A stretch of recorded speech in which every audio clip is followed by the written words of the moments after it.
మీ జీఐఈటీ ఇప్పుడు జీజేయుగా మారింది. 2000కు పైగా ప్లేస్మెంట్స్, ఐపీఎం, కేపీఎంజీ వంటి సంస్థలతో ఇంటిగ్రేటెడ్ కోర్సులు. యూపీఎస్సీ కోచింగ్, అడ్మిషన్లు open. Vijayawada rowdy sheeter Sai Krishna వివాదం విషయంలో అంటే అతను కనిపించట్లేదు గత కొద్ది కాలంగా తెలుసు అందరికీ. ఈ విషయంలో సిఐ నాగరాజు మీద ఎఫ్ఐఆర్ నమోదైంది. ఇదే విషయం మీద మనతో మాట్లాడడానికి ప్రముఖ హైకోర్టు అడ్వకేట్ రజనీ గారు లైవ్ కాల్ అందుబాటులో ఉన్నారు. ఒకసారి ఆమెతో మాట్లాడి మరింత సమాచారం తెలుసుకుందాం. నమస్తే అండి. నమస్తే అండి.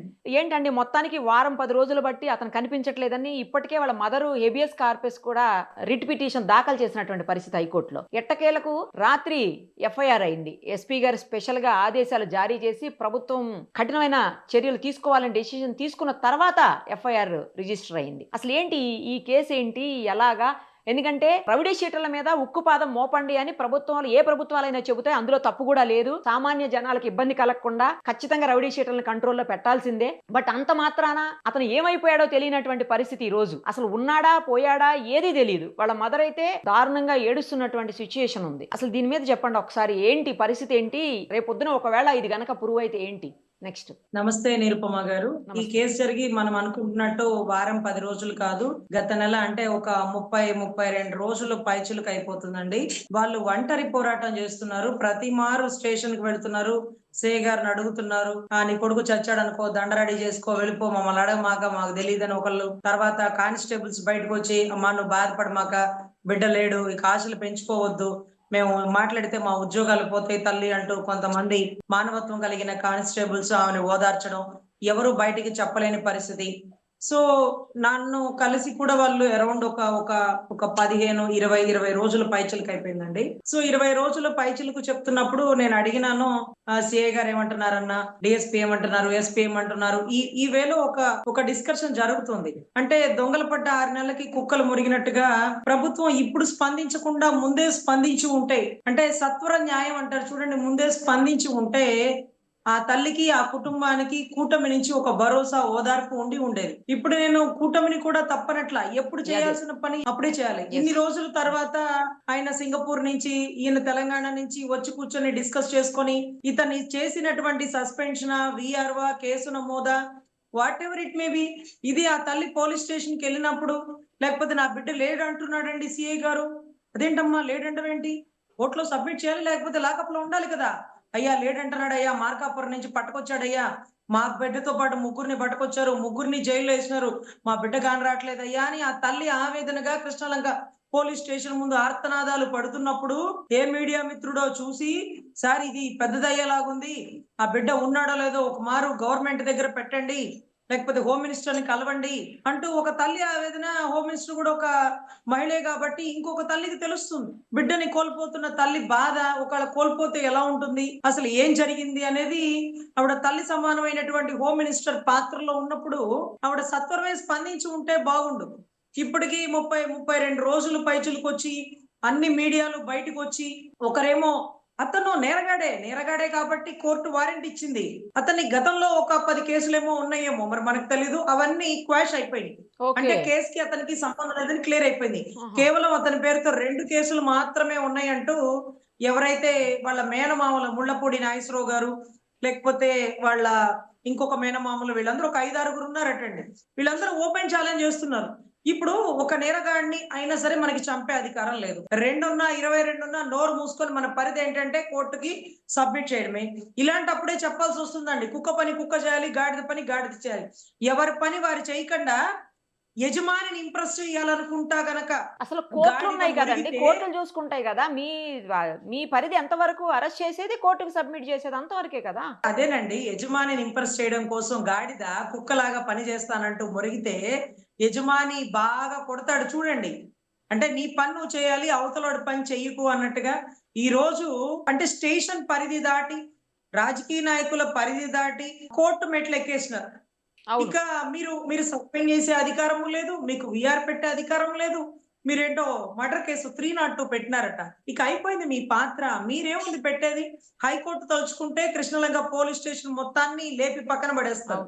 ఎందుకంటే ఆ స్టేషన్ లో జరిగినప్పుడు ఎవరో ఒకడన్నా రెస్పాండ్ అయి ఉంటే అతని ప్రాణంతో మిగిలి ఉండేవాడు. సార్ భలే వాళ్ళు అలా కొడుతున్నారేంటి సార్ వద్దురు సార్ ప్రాణం పోతుంది సార్ అని ఆపాలా. ఎందుకంటే ఈ మధ్య ఇన్స్టాగ్రామ్ లో ఒక బిడ్డ వచ్చినాడు, నిన్న మొన్నట్టు ఆ వీడియో, అతను చెప్తున్నాడు, ఏదైతే సాయి కృష్ణ కొట్టినప్పుడు నేను అక్కడే ఉన్నానండి, నన్ను బయటికి పంపించేస్తున్నారు సీలింగ్ కి ఏలాడదీసి. అంటే కాళ్ళు పైన తల కింద ఏలాడదీసినప్పుడు ఆ సీలింగ్ కూడా పడిపోతుంది చూడు అనే పరిస్థితికి వచ్చినప్పుడు కూడా వాళ్ళు కొట్టడం ఆపలేదండి, అరాచకంగా కొడుతున్నారు. చచ్చిపోవాలనిపిస్తుంది ఆ దెబ్బలు తినే బదులు అనే పరిస్థితిలో ఒకతను పురుగుల మందో ఏదో గుళికలు వేసుకుంటూ చనిపోతున్న వీడియో సిఐ నాగరాజు వల్లే అని చెప్పినారు. ఇంకొక అతను ముందే మమ్మల్ని కొట్టినాడండి, నన్ను బయటికి పంపించినారు, అతను ఏం చేసినారో నాకు తెలీదు, అతను అప్పటికే కొలాప్స్ అయిపోయి ఉన్నాడు అని కూడా ఒక ఎవిడెంటరీ చెప్పారు. సో అంత బలంగా దెబ్బలు కొట్టాడు, సిఐ హ్యాండ్ ఓవర్ లోనే ఉన్నాడు అన్నప్పుడు 15వ తారీఖు వాయిదాకి కోర్టుకు వారు చెప్పిన మాట మరికొద్దిగా సమయం ఇవ్వండి అతన్ని కోర్టులో ప్రొడ్యూస్ చేయడానికి అని కూడా చెప్పడం జరిగింది. కానీ మరికొద్దిగా సమయం దేనికి? ఆ పేరెంట్స్ తో పంచాయతీ చేసుకోవడానిక, క్యాష్ డీలింగ్స్ మాట్లాడుకోవడానిక? తప్పు కదా. కళ్ళ ముందు బిడ్డను కోల్పోయిన తల్లితో నువ్వు మోకరిల్లిచ్చి తల్లి అనుకోకుండా జరిగిన తప్పు అంటూ నువ్వు నీ కుటుంబం క్షమాపణ అడిగితే ఆ తల్లి క్షమిస్తుందేమో. అది వదిలేసి 50 లక్షలు పడేస్తా, 20 లక్షలు పడేస్తా, అవసరమైతే కోటైనా పడేస్తానంటూ పిచ్చి మాటలు మాట్లాడుతుంటే అది ఎలా ఉంటదంటే పొగరుగా ఉంటదండి. బాధలో ఉన్న తల్లికి నువ్వు ఓదార్పు నవ్వాలి, కానీ నువ్వు రేట్లు మాట్లాడుకుంటూ అసలు కోట్లు ఇచ్చినా కూడా మనిషి ప్రాణం తిరిగి వస్తుందా ఏంటండి? కొడుకు ముందు అవన్నీ అవసరమా? అసలు అవన్నీ ఎక్కువ కాదు కదా ఆమెకి. ఒకటి నిరుపమ్మ గారు, 2019 నుంచి మనం ఇద్దరం ట్రావెల్ అవుతున్నాం, మీరు నన్ను చూస్తున్నారు. తెలంగాణలో దిశ ఎన్కౌంటర్ కేసు జరిగినప్పుడు వాళ్ళు ఏ కులమో ఏ మతమో నాకు తెలియదు, మీ సుమన్ టీవీ యాజమాన్యం సుమన్ అన్నే ఒక్కొక్కసారి ఏదన్నా అయిపోతుందేమో తల్లి, ఎందుకు నీకు అంత రిస్క్ అంటూ ఎన్నో మార్లు కారు ఇచ్చి నన్ను బస్ స్టాండ్ దాకా, రైల్వే స్టేషన్ దాకా, కోర్టు దాకా కూడా పంపించారు. మీకు గుర్తుందా నిరుపమ గారు? అదే మాదిరిగా ఆ 4 కుటుంబ సభ్యులు మీ సుమన్ టీవీకి వచ్చినప్పుడు సుమన్ అన్న వాళ్ళకి చెక్ కూడా ఇచ్చారు, వాళ్ళ భార్యతో చెక్ ఇప్పించారు. మీకు గుర్తుందా? అమౌంట్ నా చేతులతో నేనే ఇచ్చిన. అది మీకు గుర్తుంది కదా. అంటే అక్కడ కులం చూడలేదు, మతం చూడలేదు, ప్రాంతం చూడలేదు. ఇంకొకటి ఏంటంటే మీ తెలంగాణ రాష్ట్రం మొత్తం ఈ కేసు తీసుకోకూడదని నిర్ధారించుకున్నాక ఆంధ్ర నుంచి నేను వచ్చి అక్కడ వాళ్ళ ఏదైతే మక్తల్ నారాయణపేట జిల్లాకి వెళ్ళి అక్కడి నుంచి సుప్రీంకోర్టు మెట్లు దాకా ఎక్కించి ఆ కుటుంబానికి న్యాయం జరిగే వరకు మనం చేసిన పోరాటానికి గల కారణం ఏంటంటే ఆ తర్వాత ఒక్క ఎన్కౌంటర్ కూడా జరగలేదు మీ తెలంగాణ రాష్ట్రంలో, అవునా కదా? సో అదే మాదిరిగా లాకప్ డెత్ కూడా అండి. ఎన్కౌంటర్ అన్నా చాలా ఈజీగా చేసేస్తారు, ఎందుకంటే కోర్టులో తప్పించుకోవచ్చు. అవతల వాడు మా మీద దాడి చేస్తుంటే పెను దాడికి మమ్మల్ని మేము కాపాడుకోవడం కోసం షూట్ చేసినామండి అని వాళ్ళు చెప్పుకోవడానికి ఛాన్స్ ఉంటుంది. కానీ లాకప్ డెత్ లో డీకే బసు గైడ్ లైన్స్ ప్రకారం ఎవరైతే ఒక కస్టడీలో ఉన్న ముద్దాయిని హాస్పిటల్కి వెళ్ళి టెస్ట్ చేయించుకొచ్చి జైలుకి పంపిస్తారు. కస్టడీలో ఉన్న ముద్దాయికి ఏదైనా కన్సర్న్ అధికారి పూర్తి బాధ్యత, అతని ఉద్యోగం రిమూవల్ ఫర్ సర్వీసు, వీటితో పాటు 302 పనిష్మెంట్, మర్డర్ కేసుకి సంబంధించిన section. So Telangana Disha encounter లో కూడా పాల్గొన్న 9 మంది మీద వాళ్ళ ఉద్యోగాల నుంచి రిమూవల్ ఫర్ సర్వీస్ చేసి supreme court N V Ramana chief justice గారు ఐపీసీ సెక్షన్ 302 కట్టినారు, అంటే మర్డర్ సెక్షన్ కట్టారు. ఎన్కౌంటర్ ఫేక్ అయినప్పుడు నువ్వు కావాలని షూట్ చేసినట్టే కదా, అక్కడన్నా తప్పించుకోవడానికి ఛాన్స్ ఉంటుందండి. మీ తెలంగాణలో కూడా ఎప్పుడు లాకప్ డెత్తులు జరగలేదండి. మా ఆంధ్ర రాష్ట్రంలో కూడా రంగా గారి టైంలో ఒక నేవీ ఆఫీసర్ మురళీధర్ అనే వ్యక్తి, కేరళకు సంబంధించిన వ్యక్తిని ఇదే కృష్ణలంకో మరి ఇంకేదో పోలీస్ స్టేషన్ లోనో లాకప్ డెత్ చేసినారు. అప్పుడు రంగా గారు గట్టిగా పోరాటం చేసినారు. ఒక దొంగతనం చేసినారని ఒక రిక్షా వాడిని తీసుకొచ్చి ఆ పోలీస్ ఆఫీసర్ కుక్కను కొట్టినట్టు కొక్కితే చచ్చిపోయాడు. చచ్చిపోతే ఆయన రంగా గారు అడిగినారట, అరే అలా ఎలా చంపేస్తారు మీరంటే, వాడు దొంగలే రంగా, ఆ సిఐ గారు 4 దెబ్బలు ఎక్కువ కొట్టారు, చచ్చిపోయాడు. ఏముందిలే, అదేంటండి, దొంగ అయితే మారతాడు, ఒకడు తప్పు చేస్తే మీరు జైల్లో పెట్టండి, మీరు ఎవరు చంపడానికి అంటూ ఒక కనీసం రిక్షా వాడు అని పక్కన పడేయకుండా అతని వెనకాల ఎవరుంటారులే అనుకున్న సిఐకి మేమంతా నిలబడతాం, మేమంతా కార్మికులం శ్రామికులం అంటూ విజయవాడ అంతా కర్ఫ్యూ చేసేసి ఆ పనిష్మెంట్ ఎవరైతే సిఐకి పనిష్మెంట్ పడింది ఆ కుటుంబానికి నష్టపరిహారం కలిగిందండి. అంటే సాధారణ పౌరుల వెనకాల కూడా పోరాడగల నాయకుడు పుట్టి పెరిగినటువంటి ఏదైతే విజయవాడ పరిసర ప్రాంతాల్లో వంగవీటి రంగా గారి అంశతో ఈ రోజుకి ఎప్పుడు లాకప్ డెత్ అనేది మేము చూడలేదండి. అప్పుడు 2 తెలుగు రాష్ట్రాలు కలిసి ఉన్నాయి కాబట్టి ఆంధ్రాలో ఎప్పుడు లాకప్ డెత్ లేదు. మళ్ళీ తర్వాత కొత్తగా ఈ రోజు ఏంటంత ధైర్యం? ఉద్యోగాలు పోతాయని తెలీదా? మర్డర్ సెక్షన్కి వెళ్ళి లోపలికి వెళ్ళిపోతారని తెలీదా? డబ్బులు ఇస్తే అందరూ లొంగిపోతారా? అరే చాలా దారుణం. కుక్కను కొట్టినట్టు కొట్టేసి ముట్లూరు పరిసర ప్రాంతాల్లో మీకు ఎంపీటీసీలు జడ్పీటీసీలు ఇస్తాం, కేసు కట్టకండి, చూసి చూడనట్టు పోండి, తిరుగుబాటు చేయకండి అంటే అక్కడ కామ్ అయిపోయారు కదా అనేసి ఓకే రేపు చంపేసినా కూడా అడిగేవాళ్ళు లేడని ఈ రోజు లాకప్ డెత్ అయిపోయింది. ఈ రోజు కూడా ఆ ఇంటికి కబుర్లు పంపిస్తున్నారు తదితర ఇన్ఛార్జీలతో 50 లక్షలు. పాపం సీఏ మంచివాడేనండి, సీఏ మంచివాడే. అతను వచ్చాక ఎంతో మాదిరిగా గంజాయి, అక్కడక్కడ ఉండే గంజాయి కూడా చాలా కంట్రోల్ అయింది. చాలా కరెక్ట్ పర్సన్ అని మనం కూడా ఒప్పుకుందాం. కానీ మితిమీరినటువంటి కోపం అవతల వాడి ప్రాణం పోతుందంటే తప్పేగా. అది అనుకోకుండా జరిగిన ఘటన అయితే నువ్వు తప్పు చేశావని ఆ తల్లి కాళ్ళ మీద మోకరిల్లిచ్చి నన్ను క్షమించు తల్లి అంటూ ఆ బిడ్డ శవాన్ని అప్పచెప్తే ఆ తల్లికి కనీసం ఆఖరి చూపులన్నా దక్కును కదా. నువ్వు ఏ ధైర్యంతో దాన్ని తగలబెట్టేసి బూడిద చేస్తావు? ఎంత తప్పు, ఎంత పాపం, ఎంత క్షమించరాని నేరం అది. ఆ తల్లికి గర్భశోకం ఎంత ఉంటుందండి. ఒక తల్లికి ఆడపిల్లలు మగపిల్లలు ఎంతమంది ఉన్నప్పటికీ ఆ తల్లి ప్రేమ అంతా మగపిల్లవాడి మీదే ఉంటుంది కదండి. మీకు తెలుసు కదా, మనం మాతృత్వంలో ఉన్నాం కాబట్టి మనం 100%. నాకు ఒక ఆడపిల్ల, నాకు ఈ రోజుకి మగపిల్లోడు అంటే ఎంత ఇష్టమో. తల్లికి తన ప్రాణం పెట్టినట్టు ఉంటది మగబిడ్డ అంటే.